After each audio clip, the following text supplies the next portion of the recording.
This is Dr. Matt Barber of Alabama Orthopedic Clinic. We are proud supporters of Ransom Reprogram, Ransom Ministries, and all of the good work that they do in our community. If you would like to learn more about us, check us out at alortho.com or barbertotaljoint.com. You can also hear more from me personally on the Ortho Real podcast. Thank you again for allowing us to be involved with Ransom Ministries and all of the great work that they do. Do you know someone who's struggling? Someone who continues to make the wrong decisions? Could that someone be you? Have you had a problem in the past of making decisions that afterwards you were just like, why did I do that? Have you ever wanted to get help and didn't really know how? Have you ever wanted to help someone in that situation and really not understood how to do it? Did you ever ask yourself, why do I keep making these decisions? Or why do they keep making those decisions? We're going to take some time to explore and see this world through eyes we've never looked through and shoes we've never walked in. These are the sons and daughters made in His image with the potential to positively impact our community. This is raw, this is real, and this is Ransom. With every star, we are born again. Open your heart, spend less time in your head. This show is brought to you by Ransom Recycling, your number one choice for electronic recycling in Mobile, Alabama. Help reduce waste in our landfills by recycling all of your unwanted, unused, and non-working electronics. Ransom Recycling is a division of Ransom Ministries that is helping to put men and women back to work. Check out ransomministries.com for a complete list of acceptable items. Drop-offs and pickups can be easily scheduled through the website. Please note that we are not accepting TVs at this time. Ransom Recycling, open 8 to 3 Monday through Friday. Help our planet while helping men and women re-enter the workforce. With every star, we are born again. Open your heart, spend less time in your head. Hey, welcome to the Ransom Experience, where we talk to guys and ladies that have been through our program and also volunteers along the way and just kind of get their stories, because everybody has a story. No matter where you grew up, no matter if you have money, no money, everybody has a story. So we're happy to bring you Deroy, who has been in our program, went through it in the last class. So I appreciate you being here today. Thank you. All right, so let's go. You grew up in Alabama. So tell me a little bit about that childhood as Deroy. What was that like? It was pretty fun. I grew up in Sawville, stayed there till about 5 years old, 5.5, moved to Camden, stayed there about 1.5 years with my mom till she had a stroke. And we ended up moving to Mobile with the rest of our family and been out here pretty much ever since. I started out young working with my uncle. They had their own business. One had the construction business doing roofing, another one had concrete business, and the other one, they did mechanic work. So I would stay pretty busy, you know what I'm saying? Anything that I actually wanted, my mom didn't have no problem me getting it. I just had to pay for it myself, so, you know. But I had a job, so, you know what I'm saying, I could actually afford anything that I wanted, so. How old were you when you had your first job? Actually, I was 8, started out roofing, picking up trash off the ground from my Uncle Alfred. And went from that to, by the time I was 11, 12, we tore shingles off the roof, tan off the roof, then made the leather. By the time I was about 15, 16, I was nailing on shingles, so. So you've always had someone showing you how to work. Yeah. And requiring you to work for the things you wanted, right? Yeah. So then as you got older, and we're heading into like middle school, high school, whatever, kind of where'd your life go then? I mean, I was still on track, you know what I'm saying? It just really, I say in 16, when I was 16 to 96, my mom died. Now my mom died, then when I just, really everything that she taught me, basically went out the one. I wasn't studying none of that, you know. I still don't do drugs, you know what I'm saying? Don't drink, smoke, nothing like that, but all the other stuff I was just doing stuff that I know I didn't have no business doing, you know. and that would led me to end up going to prison. Been to prison like 3 times. And when I got this last time, got on parole, and I was at DRC, and Fitzgerald come to me probably about 2 months after I was there. He was like, man, this is a great little program they got called Ransom Ministry. Do you think you'd be interested in it? It's a Christian-based program. I was like, yeah. He was like, you ain't got to come here. They was like, yeah, I sure want to go there now. But I came down, did my interview in December, and they told me to start January 5th, and that was pretty much it. So you went to prison. How old were you the first time you went? First time I went, I was 19. 19. How long did you go during that time? 7 years, from 19 to 25. All right, so then you got out. Got out of prison, stayed out literally 30 days, got locked back up. Same thing? Different thing? Kind of same thing. Then I was in a whole nother state, went to prison in Florida. They gave me a year and a day down there. I get out from down there, come back to Alabama, stay out, I'll say 5, maybe 6 months, get locked back up, get out, and I get locked back up again, go back to prison. I do about 97, 98 days in prison, get back out, stay out another 4, 5 months, go back to prison. When I go back to prison this time, they gave me a 20-year sentence. I ended up doing like 8 years and 7 months on it before I got out. And when I got the last time, I was like, it's over. I was like, I don't care what I gotta do. I ain't going back to prison. I was like, if I ain't got it, just don't have it. You know what I'm saying? It ain't worth it, So let me ask you something really quick. So before I forget, because I'm having a tendency to forget. So you kept going back. Every time you get out, you go back. Every time you get, so there's people out there listening that are like, I don't get it.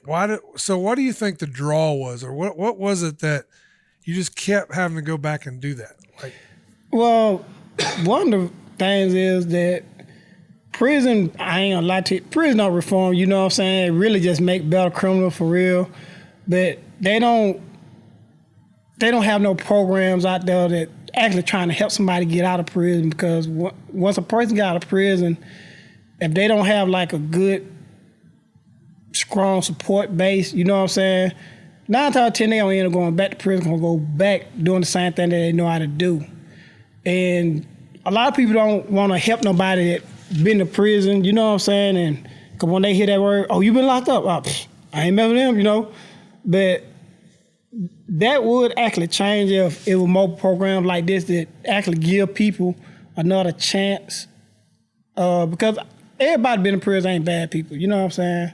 Some of just made just dumb decisions, But I'm glad and thankful for this program, you know what I'm saying? Because it really have helped me, But if they actually I believe, invested in trying to set up program to actually help somebody when they get out of prison, instead of trying to build more prisons, which that ain't the answer, you know what I'm saying? That's not help rehabilitate nobody. So they just need more programs that actually trying to help them, you know what I'm saying? Teach them how to do a job application, you know what I'm saying? Write a resume. Because a lot of people ain't got they GED, you know what I'm saying?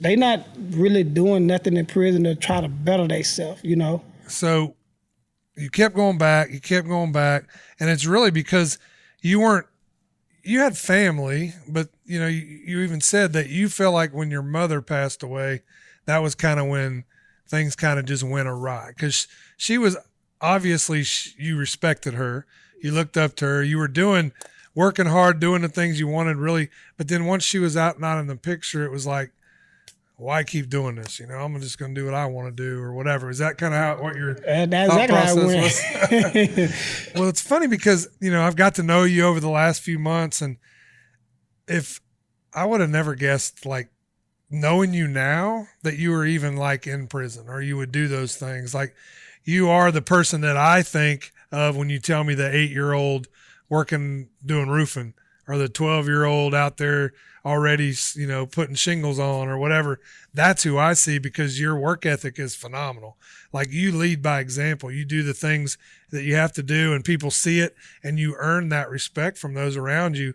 And so I think seeing you now, I think you're right. I think that not because I can't say the jails aren't doing what they're supposed to or whatever, but I do believe programs like we do here, where we just invest in you, as a person. We're family. You're tied, you're connected to us, and we want to do this together. It's not Matt doing it for you. It's us doing it together. And I think that's a key point in what programs need to do. It's not about the programs that go out there and just, let me do everything for you. Let me find this for you. No, we need to make sure we do this together, because then there's buy-in, which I feel like you've bought into kind of what we're doing, and I think you believe that this is the way it should be done. And if you'd had a place to come like this the second time you went to prison, maybe it'd have been different, maybe, but you never know. So you pointed out a time that kind of was a point in your turning the other way. So you said this last time you went to prison was, you were like, I can't do this no more. I'll have to figure something out. What do you think clicked? Why did you decide? Yeah, with you. As long as I stay locked up, and I've been seeing people going up for parole, really, what I'm talking about, to me, case where they went from, I feel like they should have been in prison, but they going up and they setting them off 5 years, 4 years, stuff like that, for stuff they ain't for me to do. I mean, they literally had a clear record. They just set them off for no reason. And I knew right then that I was like, if God ever give me a chance to get out, you gotta worry about me coming back, because I see that they literally trying to lock you up for the rest of your life, you know what I'm saying, just because they can get away with it. So that was really a turning point. But a good thing I do actually like about this program that I can say is that this program actually make you be accountable, you know what I'm saying, like accountability, you know what I'm saying. It actually make you be responsible, you know what I'm saying, for your actions. I mean, some people, even though it show you what you have to be responsible for, what you doing wrong or whatever, some people just can't take that. I guess they don't want responsibility, you know what I'm saying. They'll run from it, you know. And even though they know they're wrong, they just still want to, I guess, do what they want to do. So some people just, how can I say? I guess they ain't ready to turn their life over yet. You know what I'm saying? So they want to still run the streets or whatever. So, I mean, with people like that, I can only tell them, you know what I'm saying? But I can't make them do nothing they don't want to do. So they invited you back to the DRC is the Daily Reporting Center. Yeah. And it's for those guys on parole. They have to report there and do your analysis and all that kind of stuff. Some people go weekly, some people go monthly, some people go daily at first, right? Yeah. So you went back not long ago and shared kind of what your story. How was that? How did that feel to go back and talk to them guys about that? Well, actually, it felt pretty good. I had about 4 or 5 people ask me about this program and how you get into it. They still self-last catch how I get a job there. And I just told them, you know what I'm saying, what I did, you know what I'm saying? Because I was like, I didn't even know about the program. I never even heard of it, you know what I'm saying, until Fitzgerald, one of the DRC officers, you know what I'm saying, came and asked me about it or whatever. And I told him, you know what I'm saying, just keep doing what you're supposed to do, even though you don't think nobody actually watching. There actually always is somebody watching, you know what I'm saying, to see if you're doing what you're supposed to do. So as we went along, you graduated from the program. I saw a lot in you, and I asked you to come on staff with me. Come on to our staff and keep working with me. Everybody wanted you. All these guys come, hey, man, Deroy, can we get him to work? No, he's going to work for me. Like right now, we're going to just work. So you've been, for the last, month and a half, you kind of been overseeing the staffing part of what we tried to launch, what we're launching right now. And what has been great for me, and the reason I have you over there is because I know whether I'm there or you have 5 other guys there or it's just you're going to be the same Deroy that is there if I'm watching. And that's the kind of person that I need over there. And that's a guy of integrity. That's a guy that I know is going to work hard. He's going to lead by example. And the guys that you've worked with notice it. Even the customers that we have that we're working for notice it. You know, I have Ty all the time. Is he stuck with you, or can I have him sometime? And so we're just, you know, I think he really wants you. But I think right now this is a great place for you because you and I still are, you know, keeping contact, and I'm trying to help mentor you as well. Not that you've taught me more probably than I've ever taught you. But I love that the way it's worked out because, you know, we didn't really know how that was going to work. And now that I see it, I'm like, this is exactly how it was supposed to be. And yeah, right now we don't have a lot of people in staffing, but eventually we will when this other group graduates and we start plugging them in. So staffing is going to be a great thing for you to help me move these guys on to that next level, that B job. Yeah. Yeah, because staffing is what we're doing is we're taking these graduates and we're staffing them out to different companies where they'll then pay a bill rate to us, and then we put them over there. They still stay on our payroll, and that way we can keep accountability, just like you talked about. There's still that accountability. You know, even though you're great and you could probably go work somewhere, but it does help you to have the accountability that know, hey, Matt's going to call me or whatever and make sure everything's good, you know. So I'm excited about the prospects of that. So if you had some guys out there that were kind of down the same path, maybe speaking to your 16-year-old Deroy Jr., down there, or somebody that's, you know, maybe in their third stint in prison, what are some things you would tell them that you've learned over the last part of your life? I would tell them that no matter what you're going through right now, it will get better, but it's not going to get better unless you want to make a change. And if you're not serious about making a change, nothing going to happen, you know. I pray to God, you know what I'm saying? I talk to God, got a good relationship with him. And, I mean, he don't always answer when you want him to, but everything he do going to be on time, you know what I'm saying? He never late. And I know we as a people, we always anxious. We want it like right here and now, just instant. You know what I'm saying? God don't work like that. You know what I'm saying? We on his time. He's not on our time. Then we actually have to realize, you know what I'm saying? And I mean, it took me a while to realize that, but I mean, I got it, you know, so now I don't, you know, how can I not fret? I mean, I don't really worry about nothing too much because I know that it's all in God's will. What's going to happen. So, I mean, like I said, whatever you going through, you know what I'm saying, just know that God got something worked out for you. So just hang in there and just keep on praying, you know. Don't give up. Don't let the devil, you know what I'm saying, trick you with that false dream, you know. Like, it's never going to get better because I promise you it is, you know. Man, you know, I look at even when I first met you, you're just kind of a quiet dude, right? When I first met you, I'm thinking, man, I don't know about this guy. He's kind of hard to read. He doesn't really talk a lot. And then we would be working back there and everybody go on break and I'd be looking around. Deroy wasn't nowhere. I was like, where's he at? He's back there working still on his at his station. And that's one of the things, remember in the graduate, everybody said, Deroy don't ever take a break. They still talk about that.